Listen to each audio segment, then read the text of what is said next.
it time. I know that I'm not easy. This cold heart of mine, she really took a beating before you. You stuck through blizzards, winter nights with you. Now I'm blooming just for you. নমস্কার বন্ধুরা, তিনটি village কিচেনে আপনাদের সবাইকে স্বাগত জানিয়ে বন্ধুরা আজকে রান্নার পর্ব শুরু করছি। আজকে মটনের রান্না হবে এবং তো আজকে দেখতেই পাচ্ছেন গাছতলায় রান্না করা হচ্ছে, বাড়ির সবাই মিলে উনুন জ্বলছে। এখন আমি আলু ভাজার কাজ শুরু করে দিয়েছি। আজকে রান্নাটা হচ্ছে একদম বনভোজনের মতো। বন্ধুরা আপনারা সম্পূর্ণ পর্বটি দেখতে থাকুন, আপনাদের আশা করছি ভালো লাগবে। আপনারা প্রথম থেকে শেষ পর্যন্ত পুরো রেসিপিটা দেখতে থাকুন, আপনাদের রেসিপিটা ভীষণই মজার লাগবে। আর বন্ধুরা দেখুন, এখন আমার দিদা, এখানে আমার বাবা, এই বাড়ির সবাই এখানে আছে। তো দিদা এখন উনুনে জাল দিচ্ছে, আমি রান্না করছি। আজকে দিদা নাতনি দুজন মিলেই রান্নাটা করছি। তো দিদা এখন আমার পাশেই বসে আছে। তো আপনারা সম্পূর্ণ দেখুন, খুবই ভালো লাগবে। আমার দিদা খুবই অসুস্থ।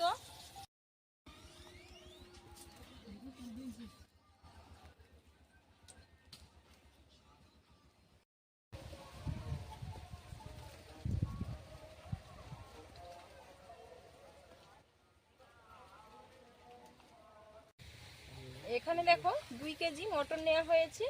এখন মটনে সমস্ত রকম মশলা দেওয়া হয়েছে, আদা রসুন পেঁয়াজ, লঙ্কার গুঁড়ো, হলুদ গুঁড়ো, তেল, ভিনিগার আর লবণ দিয়ে ভালো করে একসঙ্গে মাখিয়ে রেখে দেওয়া হয়েছে। মিনিমাম 15-20 মিনিট মাখিয়ে রেখে দেওয়া হয়েছিল। এখন মটনটা আমি রান্না করে নেব। রান্নার জন্য পরিমাণ মতো দিয়ে দিচ্ছি সর্ষের তেল। আজকে রান্নাটা করব আমি সর্ষের তেলে। এবার দেখো তেজপাতা কয়েকটা আর গোটা শুকনো লঙ্কা, এখানে নিয়েছি জিরে 1 চামচ, মৌরি 1 চামচ আর নিয়েছি গোটা গরম মশলা, একসঙ্গে দিয়ে দিলাম।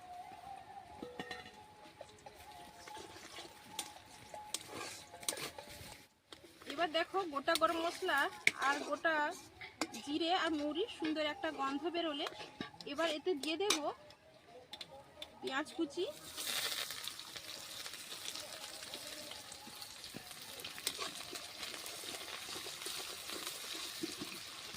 এতে সামান্য পরিমাণে লবণ দিলাম, পেঁয়াজটা যাতে তাড়াতাড়ি ভাজা হয়ে যায় আর গলে যায়।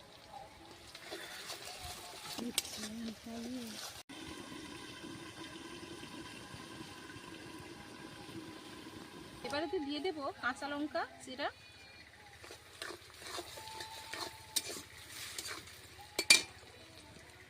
টমেটো,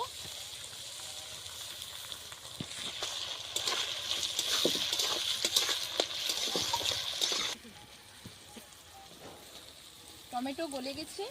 এবারে দিয়ে দেব আদা বাটা আর দেব রসুন বাটা। ভালো করে একসঙ্গে কষে নেব। আবার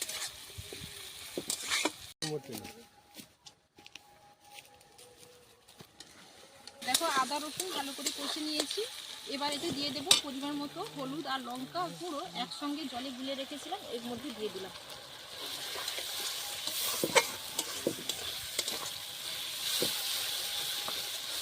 এবার এতে দিয়ে দেব ধনে গুঁড়ো আর জিরে গুঁড়ো।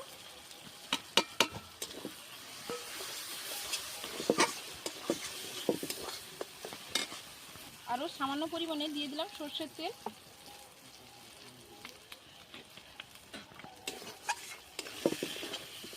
গুঁড়ো মশলাটা দিয়েছি, তার জন্য অল্প করে মশলার বাটিতে ধুয়ে জল দিলাম।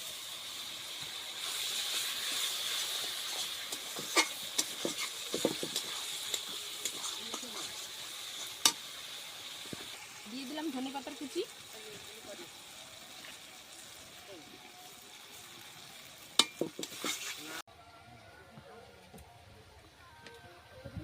দেখো মশলা ভালো করে কষানো হয়ে গেছে।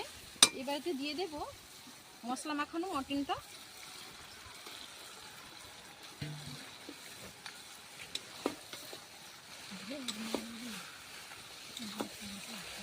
এবার মশলার সঙ্গে ভালো করে এভাবে মিশিয়ে নিচ্ছি।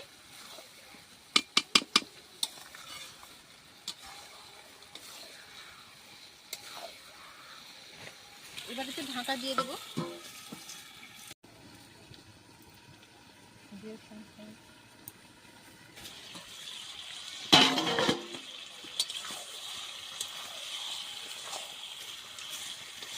মটনটা প্রায় 10 মিনিট খানিক কষে নেওয়ার পর এতে আমি দিয়ে দিচ্ছি ফাঁক করা টমেটো আর দিয়ে দিচ্ছি ফাঁক করা পেঁয়াজ।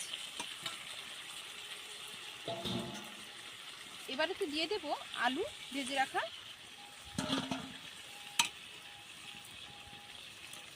দিয়ে এবার একসঙ্গে ভালো করে আবার কষে নেব। এবার দেখো এতে স্বাদ অনুযায়ী চিনি দিয়ে দিলাম,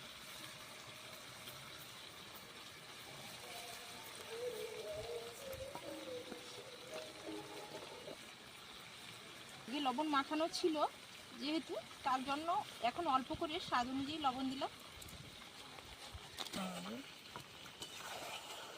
মাংস কড়াইয়ের দিকে তাকানো যাচ্ছে না, এত ধুঁ।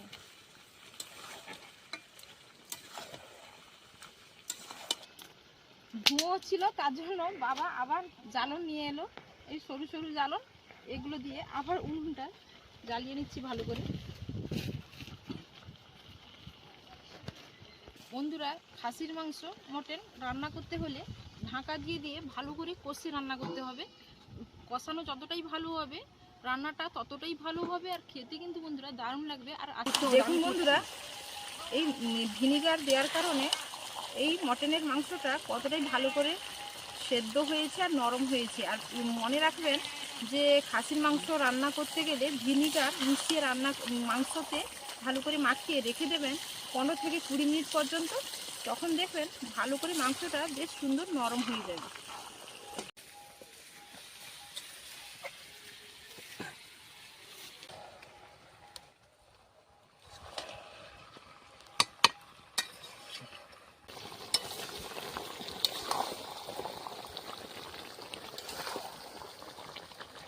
দেখো মটন ভালো করে কষে নিয়েছি, এবার এতে পরিমাণ মতো জল দিয়ে ভালো করে ফুটিয়ে সিদ্ধ করে নেব।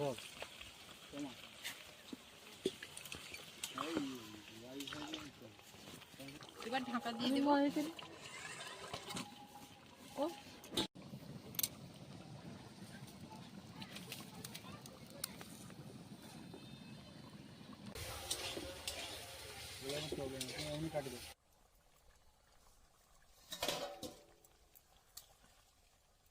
হয়ে গেছে, এবার আমি এতে দিয়ে দেব গরম মশলা বাটা, একসঙ্গে বেটে নিয়েছিলাম, এলাচ, লবঙ্গ, ডালচিনি। এবার এতে দিয়ে দেব ধনে পাতার কুচি,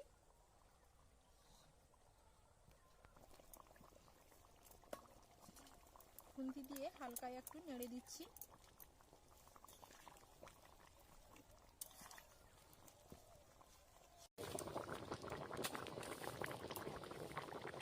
আছে কিনা, টেস্টটা কেমন হয়েছে।